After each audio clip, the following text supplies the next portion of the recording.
Donc, dans le verset 10 d'Ecclésiaste 9, dans Bible, il dit ici, tout ce que tu trouves à faire avec ta force, selon le verbe de Loba, fais-le. Et il n'y a ni œuvre, ni pensée, ni science, ni sagesse pour l'homme dans le maudit qui dit séjour des morts. Où va celui qui ne marche pas, qui ne marche pas selon le verbe de Loba? Vous voyez? Donc, quand il dit il y a plusieurs séjours des morts, ça symbolise quoi? Ça signifie quoi? Ceux qui ne connaissent pas le verbe de Loba, vous pensez que quand je dis Loba, les gens disent ah, une nouvelle doctrine, une nouvelle religion en train de naître. Mais avant vos Jésus, avant vos religions dites révélées, avant vos croyants Dionysos, Zeus, Talapistu, toutes ces choses-là, le peuple croyait en Loba. Ils adoraient Loba. Dieu qui savait, il était sur la terre. Vous pensez que ce que je dis là, c'est nouveau? La spiritualité est une question de race. Vous ne comprenez rien. Ils sont là, ils vont même faire les campagnes, les nuits de prière, quoi. Vous priez qui? Vous priez dans le vide. Vous avez des sensations que votre soi-disant Dieu est assis et que d'autres disent que c'est Jésus. Il est assis, il vous regarde. Et que les anges sont là. Vous imaginez même que les anges vous accompagnent dans votre truc de gamin, là. Vous savez, c'est quoi la nature de ce qu'on appelle ange?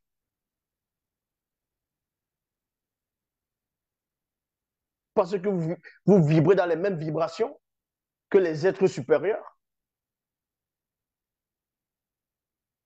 Je dis encore, vous pensez que je suis fou pour venir dire que l'humanité tout entière est dans le faux et que moi je dis la vérité? Vous savez ce que j'ai vu? Vous savez ce que je sais? Vous savez d'où je viens? Vous savez qui est Satan? Parce que Satan est celui que vous imaginez là, avec des cornes, des sabots, la queue, et il est là comme ça. Vous pensez que c'est Satan ça?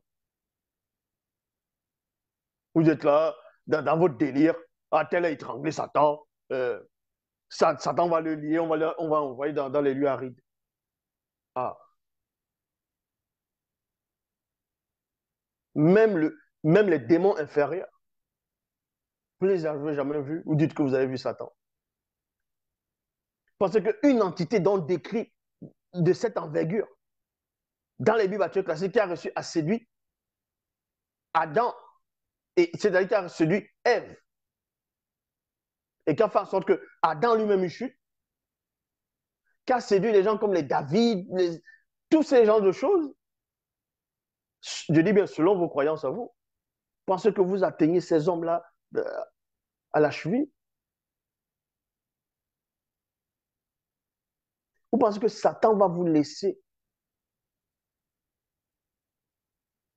dans la vérité comme ça, là?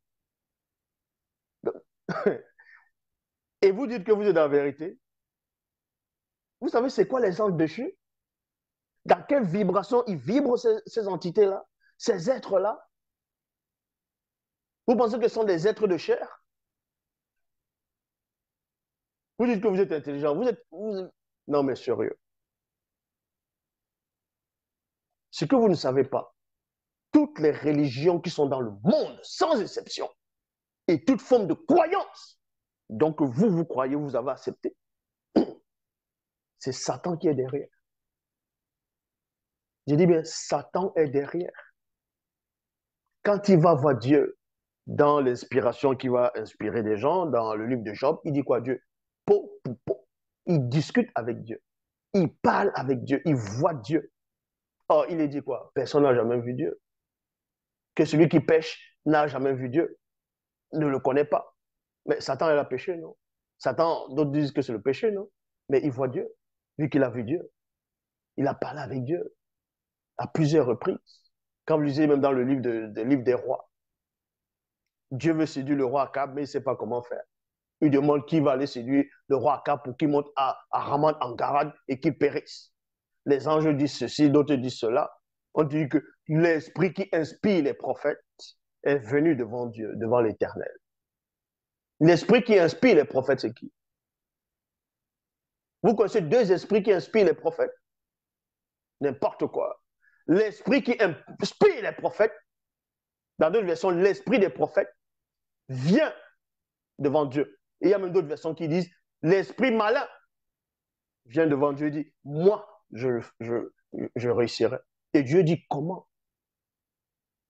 Donc, vous dites que votre Dieu, depuis des siècles, est en contact direct avec Satan.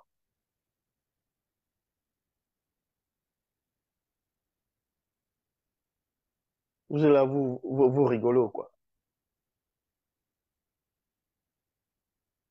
On vient vous mentir que celui qui dira que Jésus n'est pas venu en chair, c'est celui qui est l'antéchrist.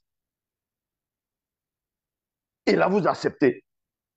Vous ne réfléchissez même pas. D'où est-ce qu'ils ont pris ça? Ils ont modifié, ils ont enlevé le nom du vrai Christ, ils ont mis Jésus à la place. Et ils vont vous faire croire n'importe quoi. Vous êtes mal barrés, vous tous là. Vous êtes finis. Vous n'êtes que des idolâtres. Votre soi-disant Dieu, dans Genèse 18, il descend avec deux anges. Il va voir Abraham. Il mange de la viande. Dieu mange de la viande. Le Créateur mange sa propre créature. Ça, c'est ce qu'on voit dans la mythologie grecque, Chronos, qui dévore ses enfants. Donc Dieu descend, il mange sa propre créature.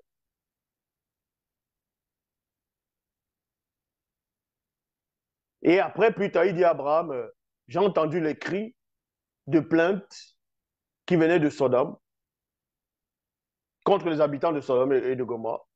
C'est pour cela que je suis descendu, pour vérifier si c'est exact. Si ce n'est pas le cas, je le saurai. Et vous ne savez même pas lire le français. Dans toutes les versions, Dieu ne connaît pas l'information, il cherche l'information, il descend pour vérifier, pour voir si c'est vrai. Et là, vous lisez ça, vous ne comprenez même pas, parce que vous êtes des aveugles. On vous donne même les indices dans vos propres Bibles, que le Dieu que vous adorez là, c'est un faux Dieu. Le soi-disant Messie que vous avez accepté, c'est un faux Messie.